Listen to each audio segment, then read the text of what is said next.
السلام علیکم ورحمۃ اللہ وبرکاتہ۔ نحمده ونصلی علی رسولہ الکریم، اما بعد فاعوذ باللہ من الشیطان الرجیم، بسم اللہ الرحمن الرحیم۔ رب اشرح لی صدری ویسر لی امری واحلل عقدۃ من لسانی یفقہوا قولی۔ الحمد للہ المستحق لغایۃ التحمید، المتوحد فی کبریائہ وعظمتہ، لا الہ الا هو الولی الحمید، الغنی المبدئ المعید، المعطی الذی لا ينفد عطاؤہ ولا یبید، المانع فلا معطی لما منع ولا راد لما یرید۔ ہر قسم کی حمد، ہر قسم کی تعریف اللہ کے لیے ہے جو بے انتہا حمد کا مستحق ہے۔ وہ اپنی بڑائی اور عظمت میں اکیلا ہے، اس کے سوا کوئی معبود برحق نہیں۔ وہ کارساز ہے، تعریف کیا ہوا ہے، بے نیاز ہے، شروع میں پیدا کرنے والا ہے اور دوبارہ لوٹا کر بھی پیدا کرنے والا ہے، یعنی اسی نے آغاز کیا اور وہی دوبارہ بنائے گا۔ وہ عطا کرنے والا ہے جس کے عطیات کبھی ختم نہیں ہوتے اور نہ ہی فنا ہوتے ہیں۔ وہ روک دینے والا ہے، تو جو کچھ وہ روک دے کوئی اس کو عطا نہیں کر سکتا، اور جس کا وہ ارادہ کرے اس کو کوئی ٹال نہیں سکتا۔ الحمدللہ کہ آج ہم سب یہاں پر اکٹھے ہیں۔ تھوڑی دیر کے لیے سوچیں کہ اگر کوئی شخص آپ کو راستے میں ملے، آپ اس سے پوچھیں کہ تم کہاں سے آ رہے ہو، اور وہ کہے پتہ نہیں۔ آپ پوچھیں تم کہاں جا رہے ہو، وہ کہے پتہ نہیں، تو آپ اس کے بارے میں کیا کہیں گی؟ کہ شاید یہ شخص مجنون ہے، شاید اس کی عقل کام نہیں کر رہی، شاید یہ کوئی بیمار شخص ہے۔ کیونکہ کوئی بھی عقل مند انسان ایسا جواب نہیں دیتا۔ کوئی بھی آنے والا، مثلاً اگر آپ مجھ سے پوچھیں کہ آپ کہاں سے آ رہے ہیں، تو میں آپ کو بتا سکتی ہوں کہ میں کہاں سے آ رہی ہوں، کہاں جانا یہ بھی بتا سکتے ہیں۔ لیکن اس زندگی کے بارے میں ہمارا طرز عمل کچھ پہلے شخص کی طرح ہی ہے۔ بہت سے لوگ اس دنیا میں، اس زمین پر ایسے ہیں کہ اگر آپ ان سے پوچھیں کہ آپ کو کس نے پیدا کیا، آپ کہاں سے آئے اور آپ کو کہاں جانا ہے، تو ان کے پاس ان دو سوالوں کا کوئی صحیح جواب نہ ہوگا۔ کتنی حیرت کی بات ہے کہ ہم اس دنیا میں اللہ سبحانہ تعالیٰ کی بے شمار نعمتیں استعمال کر رہے ہیں، اور ہم یہ بھی نہ جانتے ہوں کہ وہ ہمارا خالق ہے، وہ ہمارا مالک ہے، وہی ہمیں رزق دے رہا ہے، اور پھر الٹیمیٹلی اسی کی طرف لوٹ کر جانا بھی ہے۔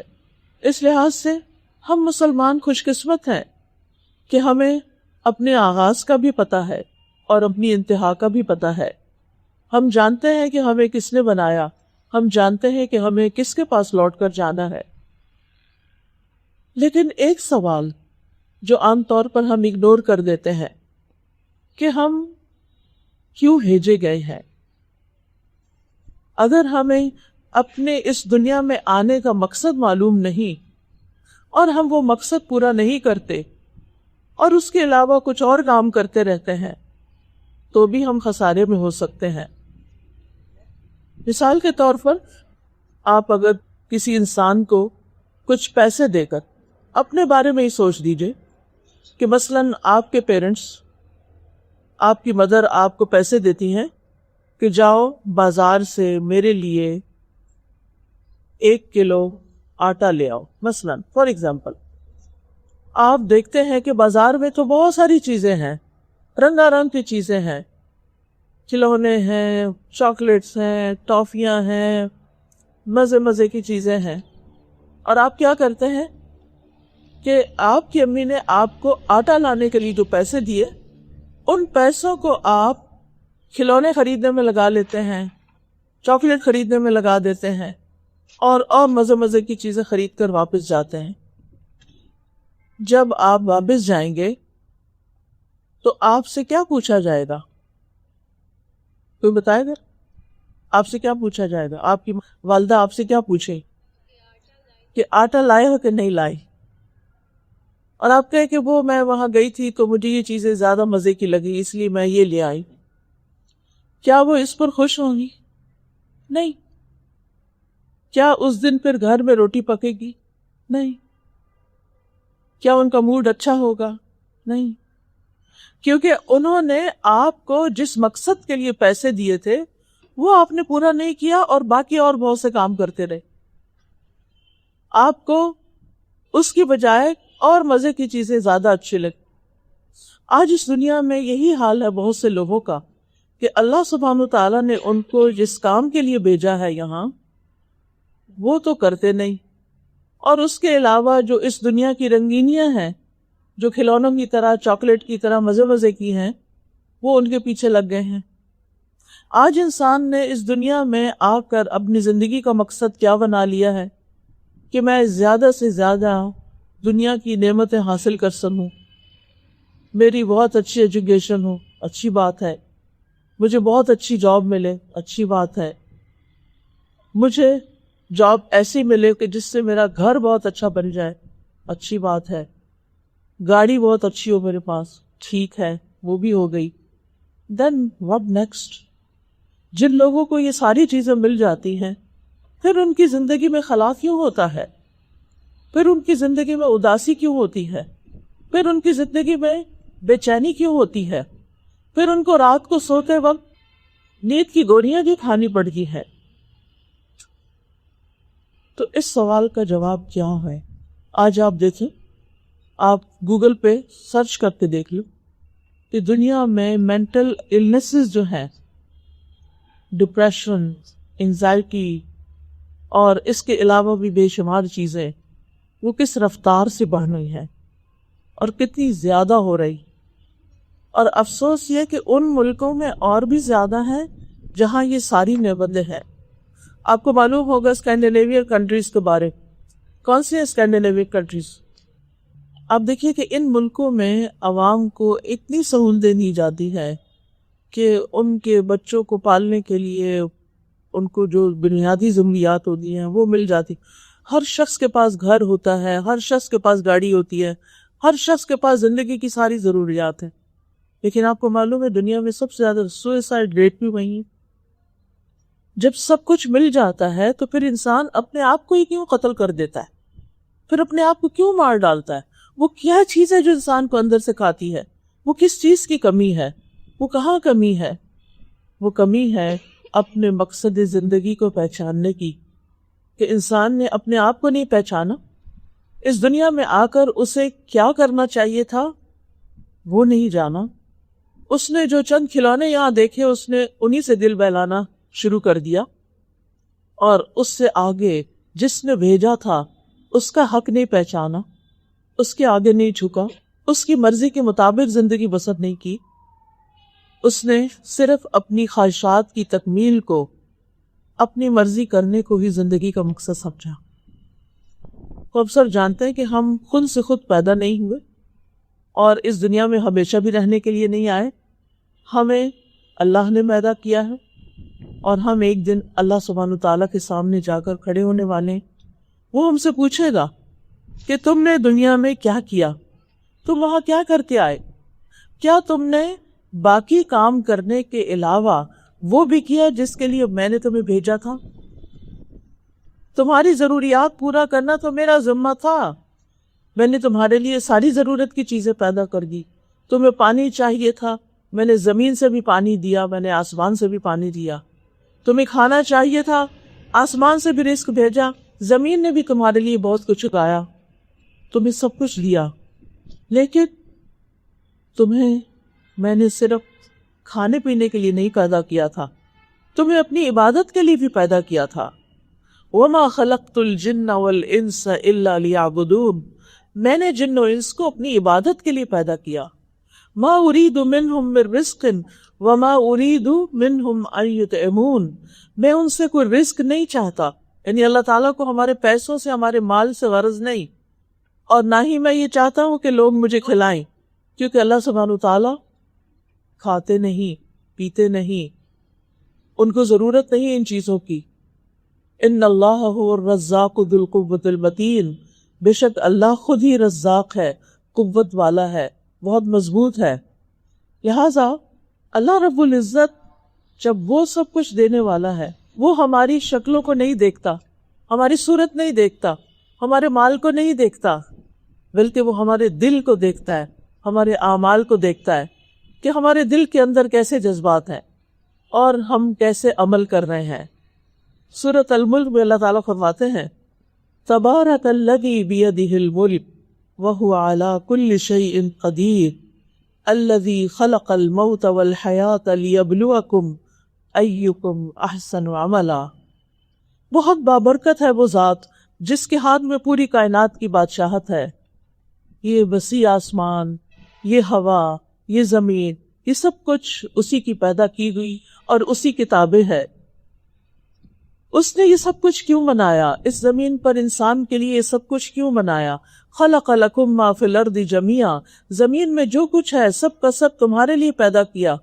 تو پھر تمہیں کس لیے پیدا کیا؟ الذی خلق الموت والحیاۃ لیبلوکم ایکم احسن عملا. اس نے تمہیں یہاں بھیجا تاکہ تمہیں آزما کے دیکھے کہ تم میں سے کون سب سے اچھے کام کرتا ہے، اچھے عمل کس کے ہیں. اب سوال یہ پیدا ہوتا ہے کہ اگر اللہ سبحانہ وتعالیٰ ہم سے یہ دیکھ رہا ہے کہ ہم میں سے اچھے کام کون کرتا ہے، تو پھر اچھا کام کس کو کہتے ہیں؟ کیونکہ بہت سے لوگوں نے اچھے کام کی ڈیفینیشن خود بنائی ہوئی ہے، اور ہر کلچر میں کچھ چیزیں بہت اچھی ہوتی ہیں، دوسرے کلچر میں وہی چیزیں کچھ اتنی پسندیدہ نہیں ہوتی. تو پھر اچھا کیا ہے؟ کس ملک کو سٹینڈرڈ بنایا جائے، کس قوم کو، کن لوگوں کو؟ اس کے لیے اللہ سبحانہ تعالیٰ نے خود اپنے پیغمبر بھیجے ہیں اور ان کے ذریعے ہمیں بتایا کہ اچھا کیا ہے. اچھے کام کی دو شرائط ہیں. ایک یہ کہ اس کے پیچھے نیت اچھی ہو. کوئی بھی کام کرتے ہوئے آپ کی سوچ، آپ کا ارادہ، آپ کی نیت اچھی ہو. اور وہ نیت کیا ہو کہ اس کام کو کر کے چاہے وہ عبادت سے متعلق ہو، چاہے وہ لوگوں کی خدمت سے متعلق ہو، اس کے پیچھے نیت یہ ہو کہ میرا رب مجھے دیکھ رہا ہے، میں یہ کام کر رہا ہوں اور وہ مجھ سے خوش ہو جائے.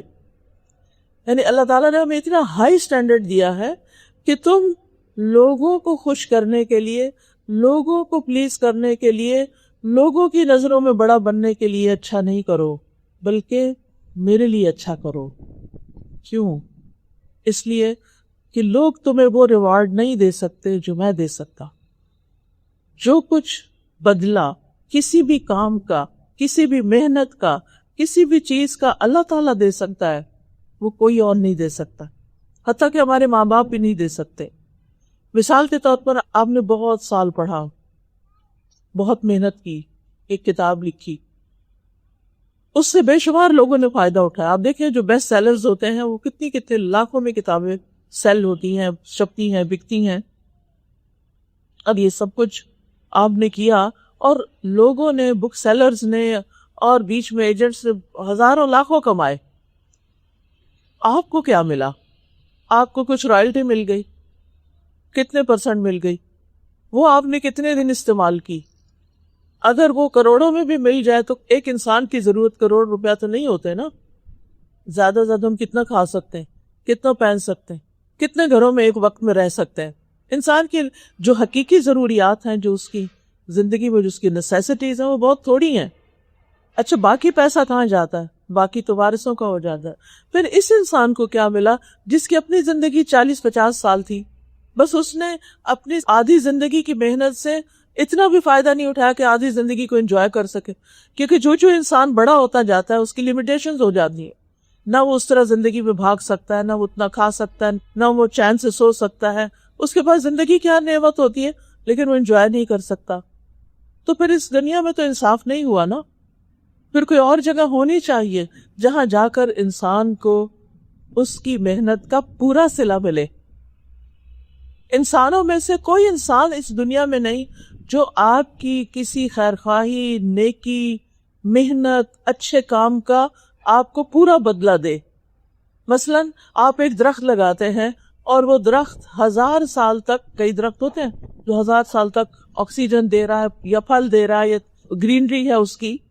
آپ نے تو اس کو شاید پنپتا دیکھا بھی نہیں پورا، آپ کو کیا ملا؟ آپ تو دنیا سے چلے گئے لگا کر، بعد کے لوگوں نے فائدہ اٹھایا تو آپ کو تو نہیں فائدہ ملا نا۔ پھر کوئی تو ہو جو آپ کو بھی فائدہ دے، اور وہ کون ہے؟ وہ اللہ رب العزت ہے جو آپ کو فائدہ دے سکتا ہے، اور اس نے وعدہ کر رکھا ہے۔ اس لیے اچھے کام کی نمبر 1 شرط کیا ہے کہ تم جو کچھ کرو اللہ کے لیے کرو۔ اور جب انسان دنیا کے کام بھی اچھے طریقے سے کرتا ہے اپنے رب کو خوش کرنے کے لیے، تو رب اس کو اس کا کئی گنا زیادہ بدلہ دے گا، اور ہمیشہ ہمیشہ کی زندگی میں اس کی نعمت کبھی ختم ہی نہیں ہوگی۔ کہتا ہے نا، ان الذین آمنوا وعملوا الصالحات فلہم اجر غیر ممنون، جو لوگ ایمان لا کر نیک عمل کریں گے ان کے لیے ایسا اجر ہے جو کبھی ختم ہی نہیں ہوگا۔ دنیا میں تو ایسا اجر اور ایسا صلہ ہے ہی نہیں۔ دوسرا فائدہ کیا ہوتا ہے جب ہم اللہ کے لیے کام کرتے ہیں؟ کیونکہ بعض اوقات ہم لوگوں کی خوشی کے لیے کرتے رہتے ہیں، لیکن لوگ خوش بھی نہیں ہوتے۔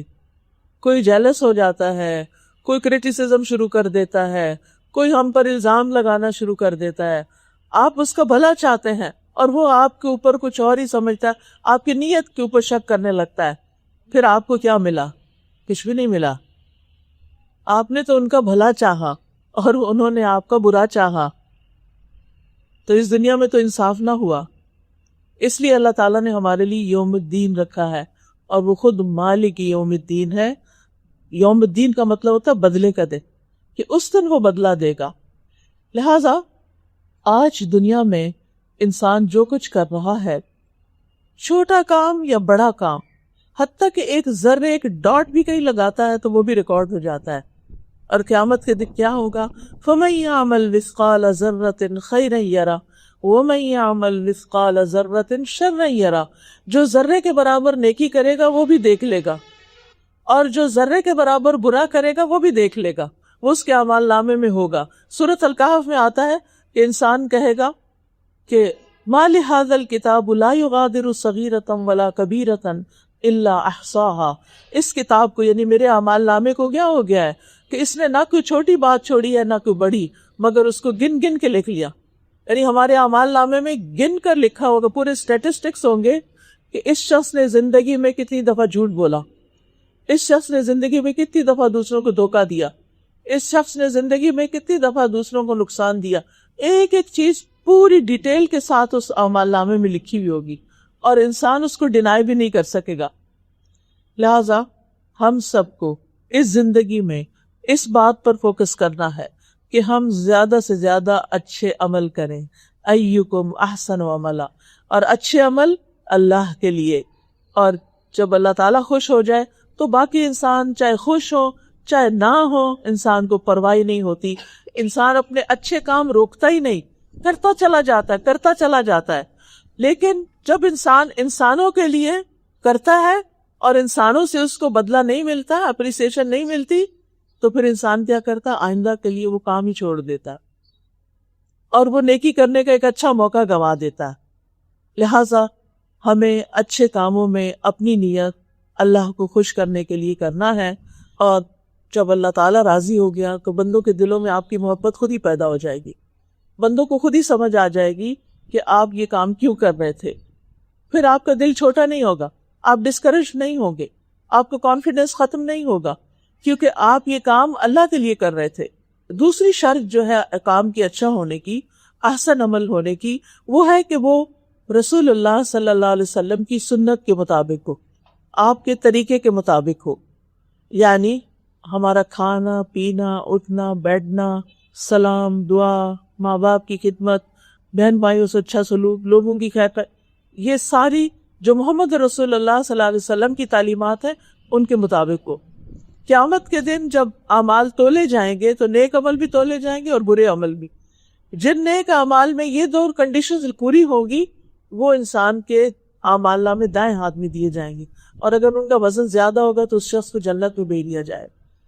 اور جن لوگوں کے اعمال اس کے مطابق نہیں ہوں گے تو ان کے اعمال نامے بائیں ہاتھ میں دیے جائیں گے اور وہ ناکام ہو جائیں گے، ان کا رستہ جہنم کی طرف ہوگا۔ تو اس لیے بہت ضروری ہے کہ ہم پورے شعور کے ساتھ یہ زندگی بسر کریں، اچھے اچھے کام کریں، اللہ تعالیٰ کو راضی کریں، عام طور پر ہم عبادت کا مفہوم بہت ریسٹرکٹڈ لیتے ہیں، چھوٹا سا مفہوم لیتے ہیں، شاید نماز، روزہ، حج، زکوٰۃ، وہ بھی عبادت ہے، لیکن ہماری ہر بات، ہمارا ہر ایکشن عبادت بن جاتا ہے جب ہم اس کو اللہ تعالیٰ کی مرضی کے مطابق کرتے ہیں، وہ ہماری عبادت ہو جاتا ہے۔ مثلاً اس وقت اگر ہم اللہ تعالیٰ کو خوش کرنے کے لیے یہاں آئے ہیں، بیٹھے ہیں، اللہ کی باتیں کر رہے ہیں، اللہ سبحانہ وتعالیٰ کا ذکر کر رہے ہیں، تو یہ ہمارا یہ عمل بھی عبادت ہے۔ اس کے بعد جب ظہر کی اذان ہوگی، نماز پڑھیں گے، وہ بھی عبادت ہے۔ پھر اگر کھانے کا ٹائم ہو گیا اور ہم بسم اللہ پڑھ کے دائیں ہاتھ سے بیٹھ کے کھانا کھا رہے ہیں، وہ بھی عبادت ہو گیا، حلال رزق کمایا تھا، عبادت ہو گیا۔ پھر اس کے بعد اگر ہم کسی کے کوئی کام کرتے ہیں، ہم گھر کے کام کرتے ہیں، کیونکہ انسان کو یہ ساری ضروریات اپنی پوری کرنی پڑتی، وہ بھی اگر آپ اللہ تعالیٰ کو خوش کرنے کے لیے کر رہے ہیں، آپ کا کچن میں کام کرنا، آپ کا کھانا پکانا، آپ کا برتن دھونا، آپ کا کچن صاف کرنا، صفائی ستھرائی، نہانا دھونا، سب عبادت ہے اگر نیت اچھی ہے اور طریقہ ٹھیک ہے۔ تو کرنے کا کام کیا ہے کہ نیت تو اپنے دل میں ہوتی ہے جو اندر ہے، اور جو ظاہر ہے اس کو سنت کے مطابق کریں۔ آپ اس بات کو جاننے کی کوشش کریں کہ زندگی کا ہر کام رسول اللہ صلی اللہ علیہ وسلم نے کیسے کیا تھا، ہمیں اسی کے مطابق کرنا ہے، کیونکہ اس دنیا سے جانے کے بعد آپ کو معلوم ہے کہ ہم سب سے سوال کیے جائیں گے۔ جب انسان فوت ہوتا ہے اور اس کو قبر میں بھیجا جاتا ہے، یعنی قبر میں دفن کیا جاتا ہے، تو حدیث میں آتے ہی بخاری اور سنن نبی داؤد کی روایت ہے براء ابن عازب سے رضی اللہ عنہ، وہ کہتے ہیں کہ رسول اللہ صلی اللہ علیہ وسلم نے فرمایا، میت کو دفنانے کے بعد جب لوگ واپس جاتے ہیں تو میت یعنی جو مردہ قبر میں ہوتا ہے ان کے قدموں کی آہٹ سنتا ہے، اس کے پاس دو فرشتے آتے ہیں جن کو منکر نکیر کہا جاتا ہے۔ آپ نے نام سنا نا سب نے، منکر نکیر، جو قبر میں آ کے سوال کرتے۔ سب سے پہلا سوال جو ہوتا ہے وہ ہے من ربو کا، تمہارا رب کون ہے؟ تو وہ جواب دیتا ہے ربی اللہ، میرا رب اللہ ہے۔ پھر وہ کہتے ہیں تمہیں کیسے پتا چلا یہ سب کچھ؟ وہ کہتا ہے قرأت کتاب اللہ فآمنت بہ وصدقت، میں نے اللہ کی کتاب پڑھی، میں اس پر ایمان لایا اور اس کو سچا مانا۔ کیا ہم یہ جواب دے سکیں گے کہ میں نے اللہ کی کتاب پڑھی؟ ہم میں سے کتنے لوگ ہیں جنہوں نے اللہ کی کتاب قرآن ترجمے سے پڑھا ہو، سمجھ کے پڑھا ہو، وہ جانتے ہوں کہ اس کتاب میں کیا لکھا ہوا ہے؟ ہم دنیا میں آتے ہیں، دنیا کی ڈگری کے لیے بڑی بڑی کتابوں پڑھتے ہیں، لائبریریاں کنگال مارتے ہیں، گوگل چھان مارتے ہیں، لیکن ایک چیز نہیں پڑھتے اور اس کے پڑھنے کی ضرورت محسوس نہیں کرتے کہ جو ہمیں سب سے زیادہ کام آنے والی ہے اس دنیا میں بھی، قبر میں بھی اور آخرت میں بھی، اور وہ کیا ہے وہ کتاب اللہ، اللہ کی کتاب قرآن۔ ہم میں سے ہر ایک کو اللہ سبحانہ وتعالیٰ کے سامنے جا کے کھڑے ہونا ہے، ہم کیا جواب دیں گے کہ ہم نے اس کی کتاب پڑھی یا نہیں پڑھی؟ اگر اس نے پوچھا، اور وہ پوچھے گا کہ جیسے قبر میں سوال ہو رہا ہے کہ تمہیں یہ باتیں کہاں سے پتہ چلی، وہ کہے گا میں نے اللہ کی کتاب پڑھی، میں اس پر ایمان لایا، میں نے اس کو سچا سمجھا۔ یعنی صرف پڑھنا ہی کافی نہیں، اس پر ایمان لانا ضروری ہے، اس کے اندر جو ہمیں خبر دی گئی ہے اس کو سمجھنا ضروری ہے۔ تو آسمان سے منادی کرنے والا کہتا ہے میرے بندے نے سچ کہا، اسے جنت کا بستر بچھا دو، اس کو جنت کا لباس پہنا دو، اس کے لیے جنت کی طرف سے دروازہ کھول دو۔ یعنی اس شخص کے لیے پھر کیا ہوتا ہے، ہر چیز اچھی بنا دی جاتی ہے قبر کے اندر۔ یاد رکھیے قبر کی زندگی اس زندگی سے بالکل فرق ہے، وہ بستر ان بستروں سے فرق ہے جو ہمارا دنیا کا ہے۔ ورڈز ایک جیسے تاکہ ہمیں کچھ بات سمجھ میں آ جائے، ورنہ وہاں ہر طرح کی ٹریٹمنٹ بالکل مختلف ہے۔ جب کافر یا منافق سے سوال ہوتا ہے تو وہ ہر سوال کے جواب میں کہتا ہے مجھے نہیں معلوم، آئی ڈونٹ نو۔ میں نے لوگوں کو ایک بات کہتے سنا تھا، میں بھی وہی کہتا رہا۔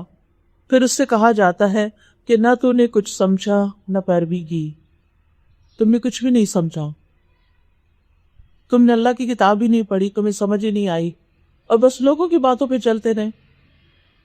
اس کے بعد اسے ایک لوہے کے ہتھوڑے سے زور سے مارا جاتا ہے اور وہ اتنے بھیانک طریقے سے چیختا ہے کہ انسان اور جن کے علاوہ ساری مخلوق وہ آواز سنتی ہے۔ تو آپ دیکھیے، ہم میں سے کوئی ایسا ہے جو کہے کہ میں نے مرنا نہیں؟ کوئی ایسا ہے جو کہے کہ میں نے قبر میں نہیں جانا؟ اگر کوئی قبر میں نہیں ڈالتا تو کہاں رکھے گا؟ کوئی گھر میں رکھتا ہے؟ کوئی گھر میں نہیں رکھتا۔ کوئی درخت میں لٹکا دیتا ہے، اگر درخت پہ لٹکائے تو پرندے کھا جائیں گے۔ کوئی زمین پہ چھوڑ آتا خالی، زمین کے جانور کتے بلیاں کھا جائیں گی۔ تو انسان کو تو زمین میں ہی دفنایا جاتا ہے۔ آج ہم اس زمین کے اوپر بیٹھے ہیں، کل ہم اس زمین کے اندر نیچے ہوں گے۔ وہاں پر ہمیں کیا ملے گا کیا نہیں، وہ صرف دنیا کے کام کرنے سے نہیں مل سکتا، اس کے لیے دین کا علم حاصل کرنا ضروری ہے۔ اور پھر ہم امت مسلمہ ہیں، ہماری بھی یہ بھی ذمہ داری ہے کہ ہم باقی تمام لوگوں کو جو مسلم نہیں ہیں ان کو بھی بتائیں کہ ان کے ساتھ کل کو آگے آنے والے دنوں میں کیا ہونے والا ہے۔ یہ ہم سب کو پتہ ہونا چاہیے۔ یہ بہت بنیادی نوعیت کے سوال ہے، بہت امپورٹنٹ چیزیں ہیں یہ، کیونکہ اس سے ہر شخص کو گزرنا ہے۔ یہ وہ راستہ ہے جس کے سوا کوئی اور راستہ نہیں، اسی سے ہی گزرنا ہے، یہی راستہ جاتا ہے آگے کو۔ اور پھر جس راستے پہ ہم چلیں گے ویسا ہی آگے راستہ ملے گا اور ویسا ہی انجام ملے گا۔ تو سب سے پہلا سوال جو وہ کریں گے کہ تمہارا رب کون ہے؟ تو رب عربی زبان میں کہتے ہیں خالق، مالک اور مدبر کو، جس نے ہمارے لیے ہر چیز کو پلان کیا ہے۔ وہ کائنات کا بادشاہ ہے، وہ مشرق اور مغرب کا رب ہے، وہی رزق دیتا ہے۔ ہم بیمار ہو جائیں تو وہی شفا دیتا ہے، ہمیں کوئی تکلیف اور مصیبت آئے تو وہی تکلیف دور کرتا ہے۔ وہ سارے خزانوں کا مالک ہے، سارے انسانوں، ساری مخلوقات کی وہ ساری ضروریات پوری کرتا ہے۔ بہت بخشنے والا ہے، بہت محبت کرنے والا ہے، وسیع رحمت والا ہے۔ اس کی رحمت اس کی غضب پہ حاوی ہے، چھوٹی سی نیکی پر بھی بہت بڑا اجر دینے والا ہے، گناہوں سے درگزر کرنے والا ہے، بندوں کے اعمال کی نگرانی کرنے والا ہے۔ کیا آپ کو پتہ ہے کہ اللہ تعالیٰ کہاں ہے؟ عرش پر۔ الرحمن علی العرش استوی۔ دیکھیں ہمیں اتنا تو پتہ ہونا چاہیے نا ہمارا رب کہاں ہے۔ چھوٹا سا بچہ بھی پوچھتا ہے اللہ کہاں ہے، تو ہمیں پتہ ہونا چاہیے۔ بعض لوگوں نے اس طرح کے فلسفے خود سے بنا لیے کہ وہ ہر پتے میں ہے، ہر سورج میں ہے، ادھر۔ یہ اللہ کی شان کے خلاف ہے کہ ہم کہیں کہ ہمارا رب پتے کے اندر ہے یا ہمارا رب اس گلاس کے اندر ہے۔ ایسا نہیں کہہ سکتے اللہ تعالیٰ کے بارے میں۔ قرآن مجید سے ہمیں پتہ چلتا ہے الرحمن علی العرش استوی، رحمان عرش پر۔ اور عرش کیا ہے؟ اس ساری مخلوق کی چھت ہے۔ جیسے یہ کینوپی ہے نا، تو اس کے نیچے آپ سب بیٹھے ہیں، تو ایسے ہی عرش چھت ہے جس کے نیچے ساری اللہ کی کریشن اس کے اندر ہے، اور وہ سب سے بڑی چیز ہے۔ اللہ سبحانہ وتعالیٰ نے 4 چیزیں اپنے ہاتھ سے بنائی تھی: عرش، جنت عدن، قلم اور انسان۔ اللہ تعالیٰ نے عرش کو بھی عزت بخشی، اپنی نسبت اس کی طرف کی، هو رب العرش العظیم۔ پھر جنت عدن اللہ نے بنائی اپنے ہاتھ سے، اور بہت ہی خوبصورت، ایک اینٹ سونے کی، ایک چاندی کی، اور اس کا جو سیمنٹ ہوتا ہے یا گارا ہوتا ہے وہ مس کا، اور اس میں ہیرے جواہرات لگے ہوئے ہیں، بہترین خوبصورت باغ ہیں، نہریں بہ رہی ہیں۔ یعنی انسان اپنی خواہشات کی تکمیل جو دنیا میں نہیں کر سکتا وہ ساری وہاں ہوگی، جو چاہے گا ملے گا۔ وَلَكُمْ فِيهَا مَا تَشْتَهِي أَنفُسُكُمْ وَلَكُمْ فِيهَا مَا تَدَّعُونَ۔ یہ قرآن میں ہی لکھا ہوا ہے کہ جو تم خواہش کرو گے، جو چیز تم طلب کرو گے، سب تمہارا آرڈر پورے ہوں گے، بس سوچنے کی دیر ہوگی کہ یہ چیز چاہیے، چیزیں خود بخود آپ تک آئیں گی۔ انسان کو پانی چاہیے ہوگا، کوئی ڈرنک چاہیے ہوگا، وہ خود آپ تک آئے گا اور خود ہی خالی واپس چلا جائے گا۔ اور جتنا آپ پینا چاہیں گے پی سکتے ہیں، نہ پیٹ بھرنے کا احساس ہوگا کہ بہت پی لیا ہے، اور نہ اس کے بعد کوئی تکلیف ہوگی، اور انسان کو کسی قسم کی کوئی یورینیشن یا کوئی ایسی گندی چیز اس کے جسم سے نہیں نکلی۔ یعنی اتنا صاف ستھرا انسان وہاں رہ سکے گا، لیکن اس کے لیے دنیا میں محنت کرنے کی ضرورت ہے۔ تو اللہ تعالیٰ کا بندوں پر کیا حق ہے اور بندوں کا اللہ پہ کیا حق ہے؟ اللہ کا ہم پر کیا حق ہے؟ کیا اس کا کوئی حق ہے کہ اس نے سب کچھ ہمارے لیے بنایا؟ ہاں 4 چیزیں جو بتا رہی تھی کہ اللہ نے اپنے ہاتھ سے بنائی. تیسری چیز قلم ہے. اس سے اشارہ کس چیز کی طرف ہے کہ پڑھنے لکھنے والوں کی عزت ہوگی. علم حقیقی عزت دیتا ہے انسان کو. اور آخری چیز آدم علیہ السلام، ان کو بھی اللہ نے اپنے ہاتھ سے بنایا تھا. تو آدم اگر قلم استعمال کرے گا، پڑھے لکھے گا، خاص طور پر اللہ کی کتاب کو سمجھ کر پڑھے گا، اس کے مطابق عمل کرے گا تو جنت عدن میں جائے گا. اللہ کا بندوں پر حق یہ ہے کہ وہ اللہ کی عبادت کرے اور اس کے ساتھ کسی کو شریک نہ کرے. اور بندوں کا اللہ پہ حق یہ ہے کہ جو شخص شرک نہ کرے، اللہ کے ساتھ کسی اور کو برابر نہ کرے، نہ اس کی ذات میں، نہ صفات میں، اور نہ ہی اس کے افعال میں، تو اللہ اس کو عذاب نہ دے. اگر آپ اللہ تعالیٰ کو سب سے بڑا مانتے ہیں اور یہ جو صفات میں نے اللہ تعالیٰ کی بتائی ان پر ایمان رکھتے ہیں اور ایک اکیلے اللہ کی عبادت کرتے ہیں اور عبادت کے لیے وقت نکالتے ہیں اور ہر کام اللہ کے لیے کرتے ہیں اور اللہ کی اطاعت کے لیے کرتے ہیں اور اللہ کی رضا کے لیے کرتے ہیں اور اس کو ناراض نہیں کرتے، اس کی نافرمانی نہیں کرتے، اس کو ناراض کرنے والے سارے کاموں سے بچتے ہیں، ایسے الفاظ بھی منہ سے نہیں نکالتے کہ جس سے اللہ ناراض ہوتا ہے، اور رب سے کبھی مایوس بھی نہیں ہوتے، اور ساری اپنی توقعات اپنے رب سے رکھتے اور رب کی ملنگات کو بھی نہیں بھولتے، تو ایسے لوگوں کو اللہ سبحانہ وتعالیٰ اپنی جنتوں، اپنے باغوں میں جگہ دے گا اور ان کو ہمیشہ کے لیے خوش کر دے گا. تو ہمیں زندگی ایسے گزارنی. پھر دوسری چیز ہمارا دین کیا. تو آپ میں سے بتائیں گے اسلام کیا چیز ہے؟ کوئی بھی، اینی باڈی. اسلام کیا ہے؟ اگر کوئی بھی آپ سے پوچھے اسلام کیا ہے تو آپ کیسے اس کو انٹروڈیوس کریں گی کہ اسلام کیا ہے؟ اب مسلمان ہیں نا، ہمیں پتہ ہونا چاہیے. اسلام کا جو لفظ نہیں سلامتی سے نکلا، سلامتی کا راستہ ہے یہ. اسلام، the word اسلام میننگ امن اور سلامتی، یعنی جو شخص مسلمان ہو جاتا ہے اس کی ہاتھ اور زبان سے دوسرے لوگ سلامت ہو جاتے ہیں. رسول اللہ صلی اللہ علیہ وسلم نے فرمایا اسلام کی تعریف یہ ہے کہ تم اپنے آپ کو اللہ کے سپرد کر دو، یعنی اللہ کے حوالے کرو اپنے آپ، اللہ کی اطاعت کرو، اللہ کی فرما برداری کرو. اسلام کی 5 بنیادی چیزیں کون سی ہیں؟ 5 pillars آف اسلام کون سے ہیں؟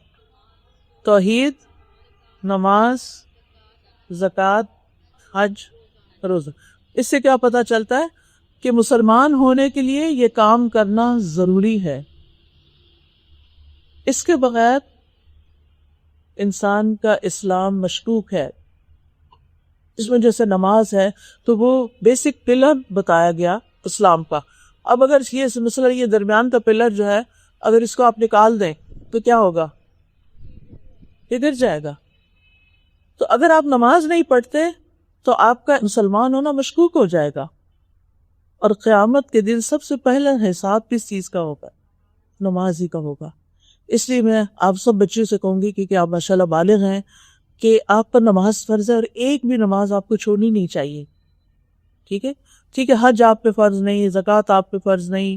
ہو سکتا ہے کسی کے پاس اس کی امی نے بہت سی جیولری رکھی ہوئی ہو اس کی شادی کے لیے، لیکن ادروائز کیونکہ بعض اوقات ہم بچوں کے لیے جیولری رکھ دیتے ہیں نا، تو اب جو جیولری رکھی ہوئی ہوتی ہے تو اس پہ یا تو امی کو زکوٰۃ دینی چاہیے یا آپ کو خود دینی چاہیے. پھر آپ ضرور پوچھ لیجئے گا کہ وہ زکوٰۃ دیتے ہیں اگر انہوں نے ایسی کوئی چیز آپ کے لیے کی ہوئی ہے. لیکن نماز ایسی چیز ہے کہ جو بیمار بھی ہو پھر بھی پڑھنی ہوتی، سوائے پیریڈز کے. پیریڈز کے دنوں میں نماز نہیں پڑھنی ہوتی اور بعد میں بھی اس کو نہیں پڑھنا ہوتا. ہاں، روزے جو ہے پیریڈز کے دنوں میں جو چھوٹ جاتے ہیں وہ بعد میں پورے کرنے ہوتے ہیں. 5 دن چھوڑے تو بعد میں 5 دن آپ روزے رکھ لیں، کیونکہ بعض لوگوں کو یہ پتہ ہی نہیں ہوتا اور وہ زندگی بھر روزے چھوڑے جاتے ہیں یا کسی اور بیماری سے اگر آپ نے چھوڑے. تو اسلام کی پہلی بنیاد ہے کلمہ توحید، لا الہ الا اللہ، کہ اللہ کے سوا کوئی معبود نہیں. اور پھر اس میں اللہ کے نزدیک یہ پسندیدہ دین ہے، ان الدین عند اللہ الاسلام. اور ہمیں سکھایا گیا کہ رضیت باللہ ربا وبالاسلام دینا، کہ میں اللہ کے رب ہونے پہ راضی ہوں اور اسلام کے دین ہونے پر. تو ہمارا دین جو ہے یہ ایک روشن دین ہے. اس میں ہمیں زندگی کی ہر چیز کے بارے میں رہنمائی ملتی ہے. ہمارا دین ہمیں اچھے اخلاق کی تعلیم دیتا ہے. ہمارا دین ہمیں سب کے ساتھ خیر خواہی کرنے کا حکم دیتا ہے. ہمارا دین آسان دین ہے، دین فطرت ہے.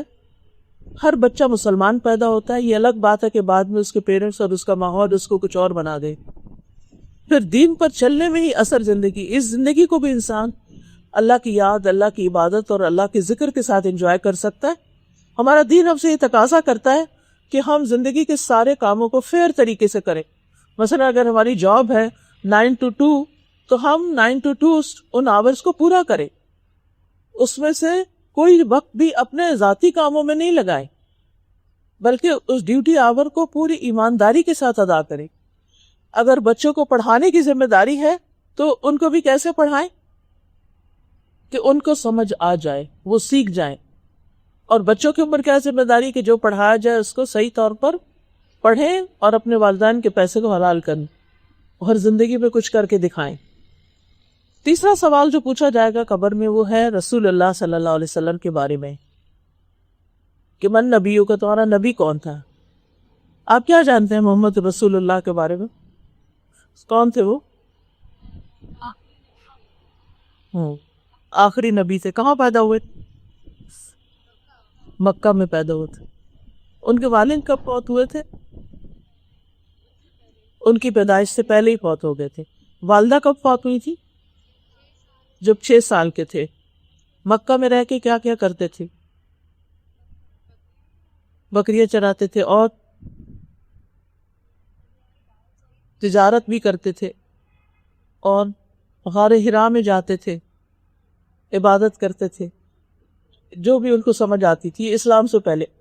پھر 13 سال آپ دوبارہ اسلام پیش کرنے کے بعد مکہ میں رہے اور اس میں آپ کو طرح طرح کی تکلیفیں دی گئیں، لیکن آپ نے کبھی جھوٹ نہیں بولا کہ آپ نے کبھی خیانت نہیں کی تھی. آپ کا اخلاق بہت بہترین تھا، آپ کے مینرز بہت اچھے تھے، کبھی کھانے میں عیب نہیں نکالا تھا، گھر میں اپنے گھر والوں کی مدد کرتے تھے کام کاج میں، جب اذان سنتے تھے تو فوراً مسجد چلے جاتے تھے، بچوں سے بہت پیار کرتے تھے، ان کو اپنے ساتھ سواری پہ بٹھا لیتے ہو، ان کے ساتھ باتیں کرتے، ان کو دعائیں دیتے،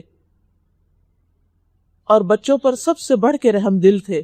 ان کے ساتھ کھیلتے، ان کو پیار سے مخاطب کرتے، ان کو پیار سے اٹھا لیتے، ان کے سر پہ ہاتھ پھیرتے. آپ کے خادم تھے حضرت انس جو 10 سال کی عمر میں آپ کے ساتھ رہنا شروع ہوئے تھے اور 10 سال تک آپ کے ساتھ رہے تھے. نبی صلی اللہ علیہ وسلم نے کبھی ان کو ڈانٹا نہیں، آپ نے کبھی کسی کو مارا نہیں. آپ جب لوگوں سے ملتے تھے تو کیسے ملتے تھے؟ مسکرا کر، اسمائل کرتے تھے، کمزور لوگوں کا خیال رکھتے تھے، لوگوں کے ساتھ احسان کرتے تھے. لوگوں کی طرف سے اگر کوئی تکلیف آتی تھی تو کیا کرتے تھے؟ جواب میں لڑائی جھگڑا؟ دعا دیتے تھے، معاف کر دیتے تھے. یس، اپنے دشمنوں کے لیے بھی سراپا رحمت تھے. آپ کی زندگی کا مشن کیا تھا؟ آپ کی زندگی کا مشن کیا تھا؟ اسلام کی دعوت دینا. آپ نے بتایا مجھے کہ آپ خاتم النبیین تھے. اب نبی تو کوئی نہیں آئیں گے تو اب اسلام کو پھیلانا کس کی ذمہ داری ہے؟ ہماری ذمہ داری ہے. یس، آپ لوگ بے شک دنیا کی تعلیم حاصل کریں جیسے میں نے بھی کی، پھر اس کے بعد میں نے دین کو بھی پڑھا اور مجھے یوں لگا کہ جیسے صحیح طور پر لوگ عام طور پر دین پھیلا نہیں رہے، لوگوں کو اللہ سے جوڑ نہیں رہے ہیں لوگ، لیکن تھوڑے ہیں. تو مجھے اس فیلڈ میں آنا چاہیے اور مجھے لگتا ہے کہ میں اس کو بہت زیادہ انجوائے کرتی ہوں، بہت مجھے خوشی محسوس ہوتی، دل میں بے پناہ ایک اطمینان اور سکون ہوتا ہے. میں نے PhD تک ڈگری بھی حاصل کی، میں نے یونیورسٹی میں بھی پڑھایا، میں نے دنیا بھی گھومی، لیکن مجھے سب سے زیادہ خوشی اس وقت ہوتی ہے جب میں یہ خیر بات کی، جب میں لوگوں کو اللہ کی باتیں بتاتی، جب میں لوگوں کو اللہ سے جوڑتی، جو میں اللہ کو یاد کرتی. جو اللہ سبحانہ تعالیٰ تو ہمارا خالق اور مالک ہے، ہمیں سب سے زیادہ اس سے محبت کرنی چاہیے کیونکہ اس کے احسانات ہم پہ سب سے زیادہ ہیں اور ہم نے واپس بھی اس کے پاس جانا ہے، اس سے ملاقات کرنی ہے. اگر وہ ہم سے خوش ہوگا تو کوئی مشکل ہی نہیں، لیکن اگر وہ ناراض ہوا تو ہمارے ماں باپ بھی ہمیں کچھ نہیں دے سکتے. نبی صلی اللہ علیہ وسلم کی سب سے بڑی خواہش کیا تھی؟ امت کو بخش دیا جائے. شاباش، ان کی امت کو بخش دیا جائے، لوگ جہنم سے بچ جائیں. یہ ان کی سب سے بڑی خواہش تھی کہ کوئی بھی آگ میں نہ جائے. آج ہماری بھی سب سے بڑی خواہش یہی ہونی چاہیے کہ لوگ آگ میں نہ جائیں، لوگوں کو اپنے رب کا پتہ چل جائے، لوگوں کو اپنے دین کا پتہ چل جائے. آپ اپنی امت کے لیے روتے بھی تھے، دعائیں کرتے تھے، اور آپ کو چوائس دی گئی کہ آپ کوئی دعا کرے قبول ہوگی تو آپ نے اپنی امت کے لیے سیو کر لی کہ میں قیامت کے دن مانوں گا تاکہ میری امت کی نجات ہو. آپ امت کی شفاعت کے لیے رات بھر فکر مند رہے. تو ہمارا ان سے تعلق کیسا ہونا چاہیے؟ پھر ہمیں کیا کرنا چاہیے؟ انہوں نے ہمارے لیے اتنا کچھ کیا، ہمیں آپ سے محبت کرنی چاہیے. کس سے زیادہ؟ اپنے والدین سے بھی زیادہ، اپنے بہن بھائیوں سے بھی زیادہ، سب انسانوں سے زیادہ ہمیں محمد صلی اللہ علیہ وسلم سے محبت کرنی چاہیے. پھر آپ کی باتیں ماننی چاہیے، آپ کی سنت پر چلنا چاہیے، آپ کی اتباع کرنی چاہیے، آپ کی عزت کرنی چاہیے، آپ کی سیرت میں چلنا چاہیے. ہر معاملے میں آپ کی بات ماننی چاہیے، جیسے نماز ہے، باقی چیزیں ہیں. کیونکہ آپ نے فرمایا جس نے میری سنت سے منہ موڑا اس کو مجھ سے کوئی تعلق نہیں، یعنی قیامت کے دن پھر آپ اس کی شفاعت نہیں کریں گے. چھوٹی چھوٹی چیزوں میں بھی آپ کے طریقے معلوم کرنے چاہیے، اور کثرت سے درود پڑھنا چاہیے. جیسے آج جمعے کا دن ہے تو جمعے کے دن کی سب سے بہترین عبادت یہ ہے کہ نبی صلی اللہ علیہ وسلم پر زیادہ سے زیادہ درود بھیجا جائے، اور آپ سے ملاقات کا شوق بھی ہونا چاہیے. لیکن آپ کی محبت میں غلو نہیں ہونا چاہیے. غلو کا کیا مطلب ہے؟ کہ ان کو اللہ کے برابر نہیں قرار دینا چاہیے. ٹھیک ہے، اللہ سبحانہ وتعالیٰ خالق ہے، نبی صلی اللہ علیہ وسلم کو اللہ تعالیٰ نے پیدا کیا تھا، اللہ تعالیٰ نے بھیجا تھا، تو ہر ایک کو اس کے مقام پہ رکھنا چاہیے. یہی صحیح دین ہے. ٹھیک ہے، تو اگر آپ قرآن کو سیکھنے کا شوق رکھتے ہوں تو ایک اپلیکیشن ہے لرن قرآن. اس میں قرآن مجید کا لفظی ترجمہ اردو میں بھی، انگلش میں بھی ہے، ہندی میں بھی ہے، اور پھر اس کی ٹرانسلیشن بھی ہے، اس کی تجوید بھی ہے، اور ایک ایک آیت کی چنکیں کی گئی ہے اس میں. تو اگر آپ ایک ایک آیت روز پڑھنا شروع کریں تو آپ ایک سال میں کتنی ساری آیتیں پڑھ لیں گے، اور جب آپ کو ٹائم زیادہ ملے تو آپ زیادہ بھی پڑھ سکتے ہیں. اسی طرح ایک اور ایپ ہے قرآن فار آل کو، انشاءاللہ اگر آپ کے پاس اینڈرائڈ ہے یا سیل فون ہے، کہ آج کل تو بچوں کے پاس بھی گیجٹس ہیں، اور اگر نہیں اور لیپ ٹاپ ہے گھر میں تو اس پر بھی اگر آپ سرچ کریں میرے نام سے farhathashmi.com تو پورے قرآن کی تفسیر اور ترجمہ آپ کو مل جائے گا.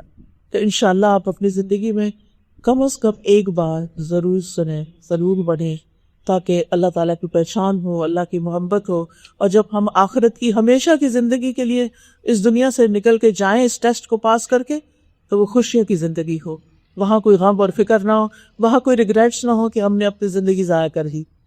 تو آپ سب کے لیے ڈھیروں دعائیں. آپ کو دیکھ کر بہت ہی خوشی ہوئی، اور اللہ تعالیٰ آپ کو، آپ کی انتظامیہ کو بہترین جزائے خیر دے. بارک اللہ فیکم. سبحانک اللہم و بحمدک، اشہد ان لا الہ الا انت، استغفرک و اتوب الیک. السلام علیکم و رحمۃ اللہ وبرکاتہ.